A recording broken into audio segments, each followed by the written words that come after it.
Bienvenue sur ordimer.com. Dans ce tutoriel, nous allons découvrir quelques éléments concrets pour préserver la sécurité au maximum sur nos appareils informatiques. L'élément le plus important de la sécurité, c'est le mot de passe. En effet, derrière cet ordinateur, j'ai toutes mes données qui sont stockées. Et je dois les protéger contre une intrusion grâce à un mot de passe. Donc toutes ces données qui sont sur mon ordinateur, que ce soit un compte extérieur comme ma banque, Amazon, Google ou encore un compte de messagerie, on les utilise tout le temps.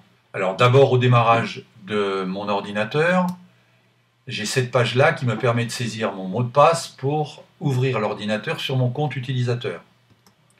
Ensuite, lorsque j'accède à un compte, par exemple le compte Google, j'ai cette page-là qui s'ouvre et je dois saisir le mot de passe.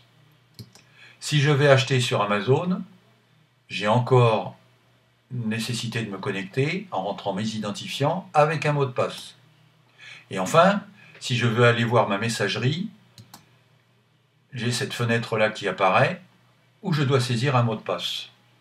Donc le mot de passe est très intéressant et il faut absolument bien vérifier pour choisir son mot de passe. Alors qu'est-ce que c'est qu'un bon mot de passe ? La plupart du temps, les utilisateurs prennent le nom ou le prénom des enfants, du conjoint, le nom du chien, une date de naissance, voire un mot qu'on mémorise facilement, sauf que ce sont de très mauvais mots de passe qui ne résistent pas plus de quelques secondes à un outil pour casser les mots de passe. Un bon mot de passe, c'est une suite d'au moins 10 caractères variés. Les caractères, c'est des chiffres, des lettres, des caractères spéciaux comme arrobase ou dièse.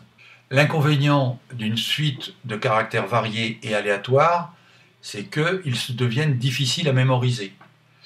La tendance à ce moment-là est de mettre un post-it ou de le noter sur un carnet, ce qui, du point de vue de la sécurité, n'est pas très efficace. Alors il y a une méthode pour mémoriser un bon mot de passe. On connaît tous un proverbe, un dicton ou une citation.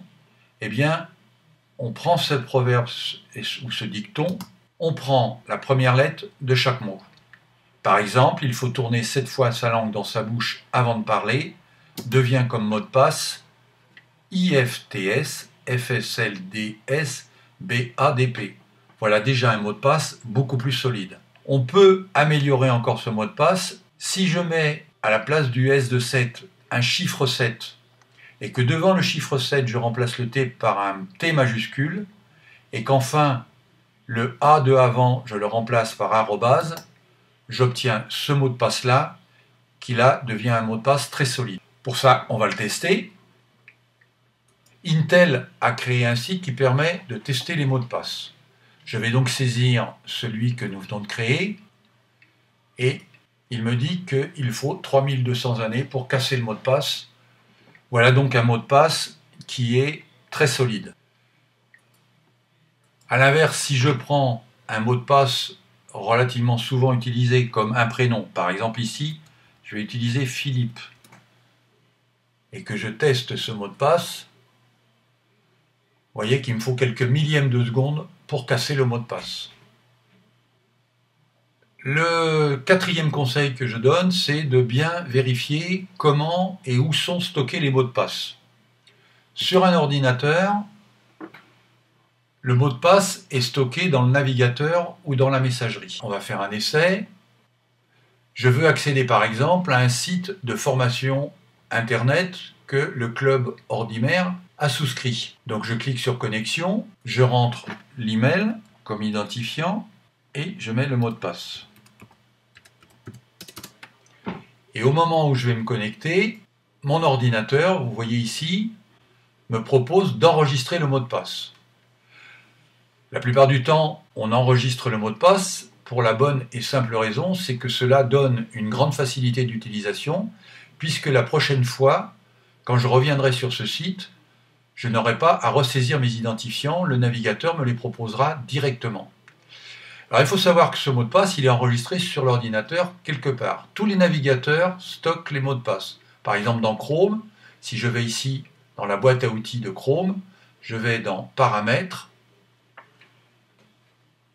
Et dans les paramètres avancés de Chrome, j'ai la gestion des mots de passe.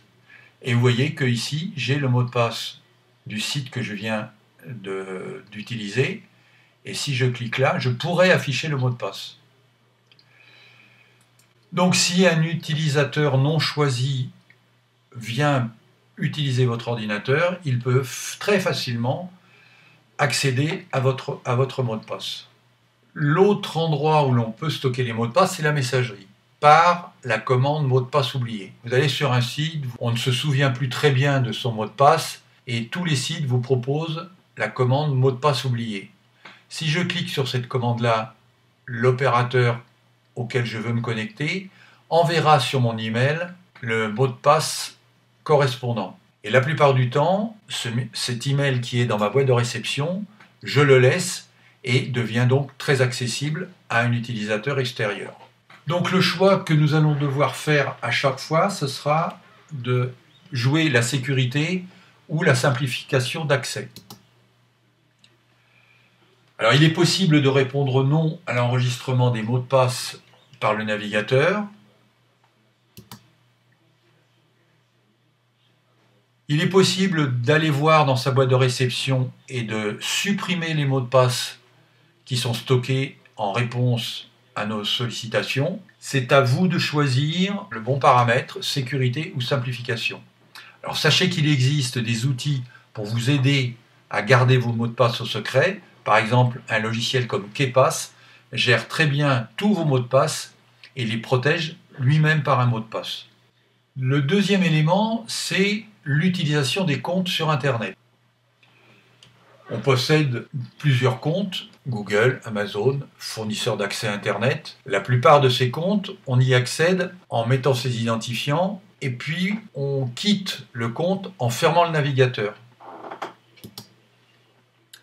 Et ça a un avantage évident, c'est que lorsque je me reconnecte sur ce compte, je n'ai pas à saisir à nouveau les identifiants comme à chaque fois. Exemple, je vais aller sur un compte comme Amazon pour faire des achats et je vais m'identifier. Je rentre mon mot de passe et je me connecte. Je ferme mon navigateur pour quitter le compte en question et la fois d'après, quand je retourne sur mon compte Amazon, eh bien je constate que mon compte arrive directement sur mon nom. C'est bien le compte Ordimer qui apparaît. Et là, je n'ai pas besoin de saisir mes identifiants. Et si je vais sur mon compte, eh bien, j'accepte directement à tous les éléments de mon compte, les commandes, les moyens de paiement, les paramètres. Et pour un utilisateur extérieur qui viendrait sur mon ordinateur sans mon autorisation, il peut utiliser facilement tous mes paramètres. Donc, le conseil que je peux vous donner, c'est que lorsque l'on quitte un compte, il faut se déconnecter avant de fermer le navigateur. Le compte qui reste connecté donne accès à tous ses identifiants, donc il est très facile non seulement de voler le mot de passe, mais éventuellement d'autres éléments très personnels. Quand vous êtes chez vous sur votre ordinateur en étant le seul utilisateur, cela ne présente pas de risque. Par contre, cela devient très dangereux, soit sur un outil mobile comme un portable, une tablette, un smartphone, ou encore plus dangereux si vous êtes en dehors de chez vous, dans un cybercafé, un hôtel ou un club informatique. Retenez bien ce conseil, déconnectez-vous avant de fermer le navigateur. Nous avons vu les éléments qui permettent d'améliorer la sécurité sur mon ordinateur et je vous donne rendez-vous pour un autre tutoriel.